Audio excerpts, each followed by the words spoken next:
I turned 55 on a Tuesday. Nobody warned me about 55. They warn you about 40. Lord, do they warn you about 40? 40 has a whole industry built around it. Cards, balloons, black crepe paper hanging off the mailbox. Over the hill. You know the ones. But 55? 55 sneaks up on you like a cat in socks. I woke up that morning and just laid there, staring at the ceiling. Gerald's side of the bed was still cool. It's always cool now, 3 years later, and some mornings I forget. Some mornings my hand reaches over before my brain catches up, and then my brain catches up. I laid there and I thought, Loretta, who are you? Not who were you? Not who do people need you to be? Who are you right now on this Tuesday, at 55 years old? And y'all, I did not have an answer. That scared me more than anything had scared me in a long time. I've been answering that question wrong my whole life. Or not wrong. Let me be fair to myself. My therapist, Dr. Anita Reeves, she says I need to be fair to myself. So let me be fair. I've been answering that question incompletely my whole life. I am Loretta Mae Jackson, born in Birmingham, Alabama, 1969, which means I came into this world the same year men walked on the moon, which my grandmother always said meant I was destined for something extraordinary. Grandma Ruby believed everything was a sign. Rain on your birthday meant abundance. A bird in the house meant change was coming. She read the world like it was a letter written specifically to her. I loved that about her. I am the daughter of Charles and Evelyn Dupree. Daddy was a postal worker, 32 years. Mama was a nurse, 28 years. And then a grandmother, which she considered her greatest professional achievement. I am the middle child, older sister Patricia, younger brother Darnell, who we call Dell, who still owes me $40 from 1987 and has the nerve to not mention it at every family gathering. I am a mother. Marcus, 31, lives in Houston with his wife Keisha and my 2 grandbabies, Zoe and little Charles, named after my daddy. And then there's Deshawn, 28. Deshawn lives 20 minutes away and somehow I see him less than I see Marcus. That's a whole other monologue. I am a widow. 3 years, 2 months, and I don't count the days anymore. Dr. Reeves said that was progress and I believed her. I am a retired school administrator, 30 years, Atlanta Public Schools. Assistant principal, then district administrator. I have shaken the hand of 3 mayors. I have fired 11 teachers, and it never got easier. I have sat across from parents who were angry, parents who were desperate, parents who were both. And I learned that most anger is just fear wearing a mask. That's who I am on paper. But that Tuesday morning, staring at the ceiling, paper felt thin. Gerald got sick in 2018. Pancreatic cancer, which is the kind of diagnosis that changes the temperature of a room. You know how sometimes you're in a place and something shifts and suddenly you're cold? That's what that word does. Pancreatic. The doctor said it, and I remember looking at the plant in the corner of his office, one of those sad little waiting room plants that nobody's watered properly, and thinking, someone should take better care of that plant. Grief is strange. It starts before the person is even gone. We had 14 months, and I want to be clear. They were not 14 months of sadness. Some of the best conversations Gerald and I ever had were in those 14 months.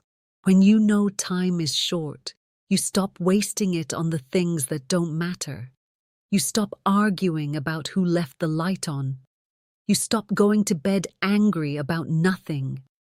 You start saying the things you always meant to say. Gerald said to me, about 3 months before the end. We were sitting on the back porch. It was October. The air was just starting to get that cool edge to it.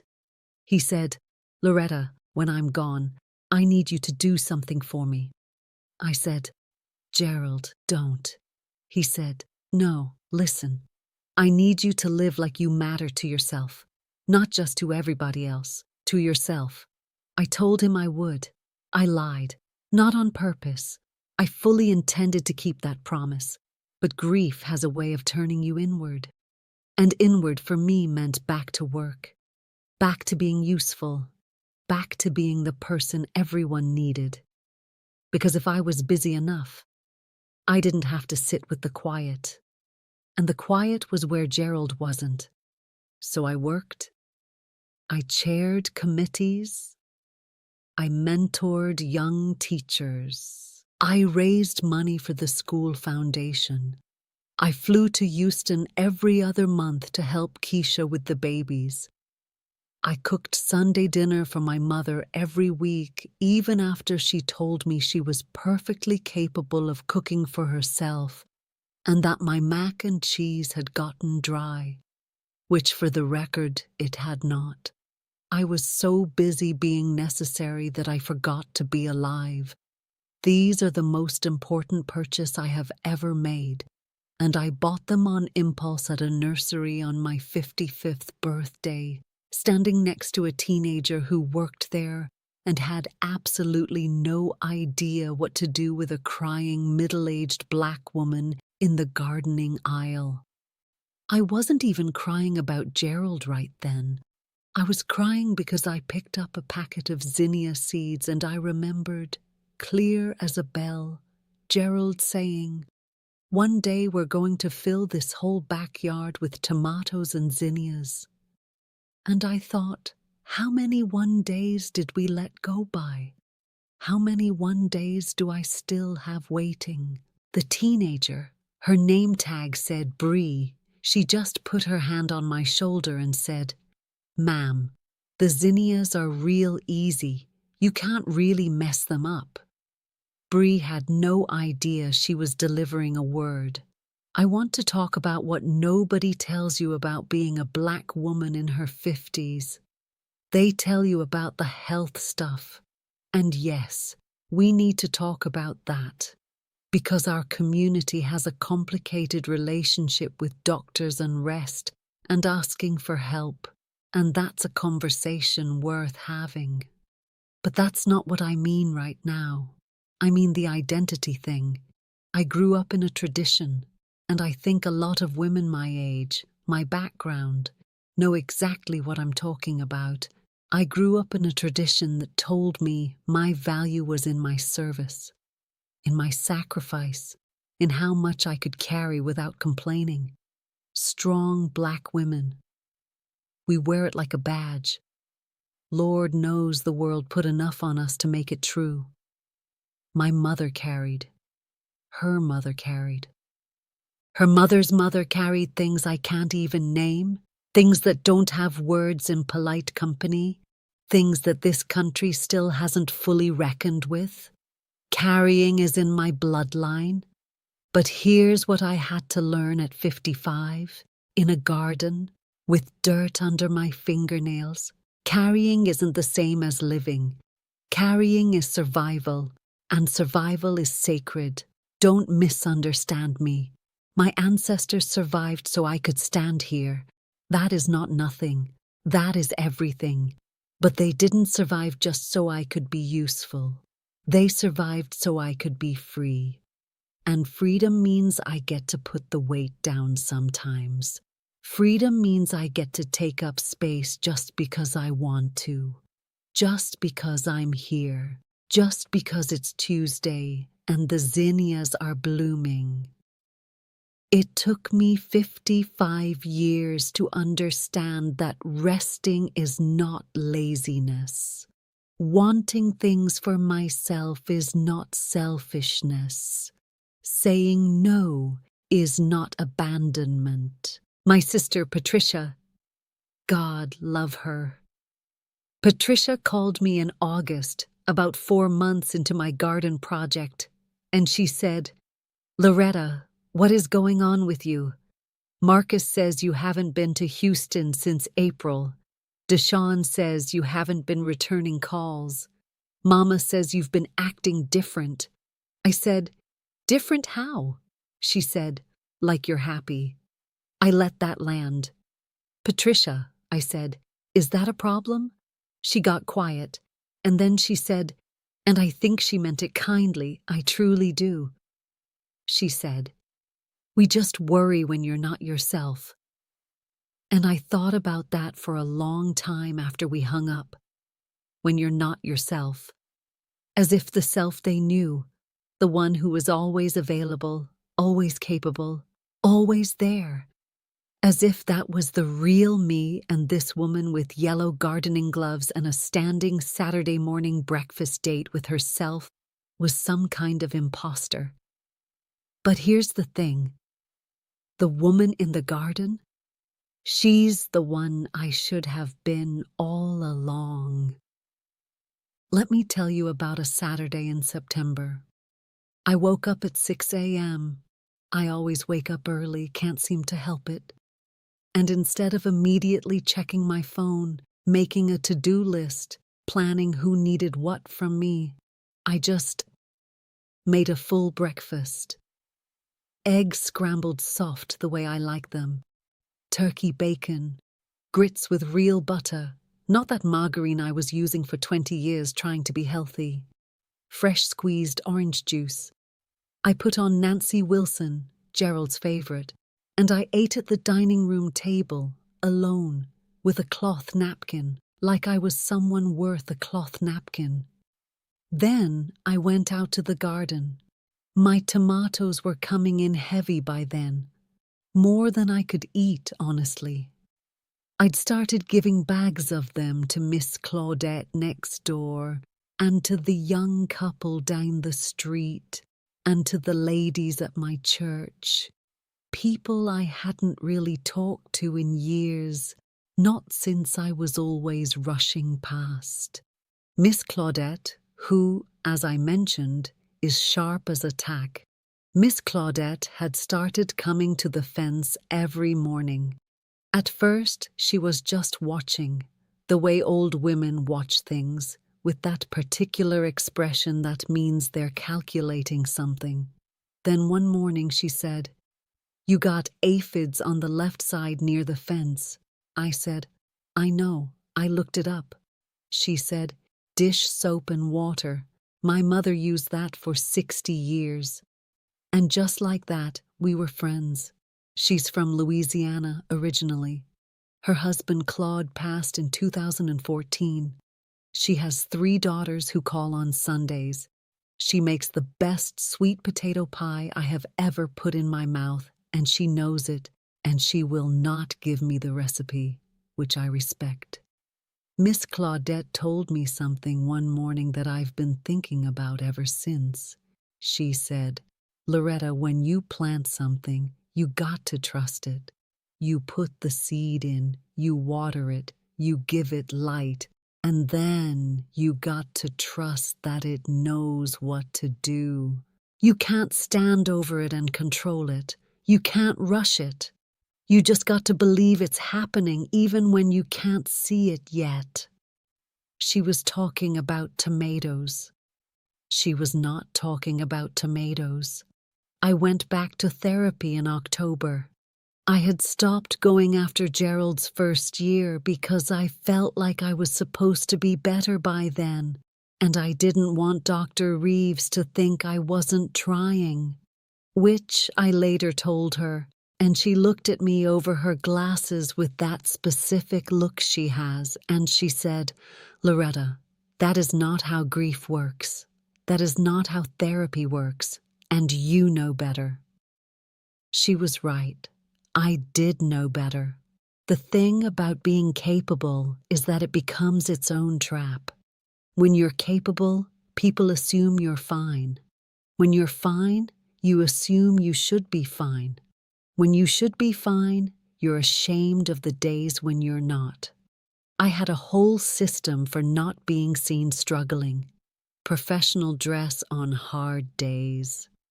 Nothing says I am handling it like a blazer. Lipstick. A full calendar. If I was busy, I must be well. If I was laughing at the meeting, I must be healed. But Dr. Reeves has this gift. She just waits. She doesn't fill the silence. Most people fill the silence because silence is uncomfortable. Dr. Reeves treats silence like it's a guest who deserves a seat. And eventually in the silence, the truth comes out. The truth that came out that October was this. I was lonely. Not the loneliness of being alone. I had made a kind of peace with the evenings, with the quiet house. I mean the loneliness of not being known, of being surrounded by people who needed me, who loved me even, but who knew the useful version of me, the capable version, the version that had answers and made plans and showed up. Nobody knew that I sometimes ate cereal for dinner because I didn't feel like cooking for one. Nobody knew that I'd been watching old episodes of A Different World at 2 a.m. because Whitley Gilbert's dramatic misadventures made me feel less alone. Nobody knew that I talked to Gerald sometimes, out loud, in the garden. I still do that. I'll be out there, pulling weeds, and I'll just say, Gerald, the tomatoes are going crazy this year. You would have eaten them all straight off the vine, wouldn't have even brought them inside. And sometimes I swear I can hear him saying something back, not like a ghost, just like a memory that loves me. My son Deshaun came to see me in November. He showed up unannounced on a Saturday, which he knows I don't love. But I was in a good enough mood that I let it go. He came around the side of the house and found me in the garden, and he just stopped. Stood there for a moment looking. He said, "Ma, you look different." I said, "Good different or bad different?" He said, "You look like, I don't know, like Grandma Ruby." I had to turn away for a second, because that was the best thing anyone has said to me in years. Grandma Ruby, who read the world like a letter, who believed in signs, who made a home out of not very much and made that home feel like the safest place on earth, who sang in the kitchen and laughed too loud and told you the truth whether you asked for it or not. Grandma Ruby, who lived for herself and for others in equal measure, who never seemed to feel like those two things were in conflict. Deshaun sat with me in the garden for 3 hours that day.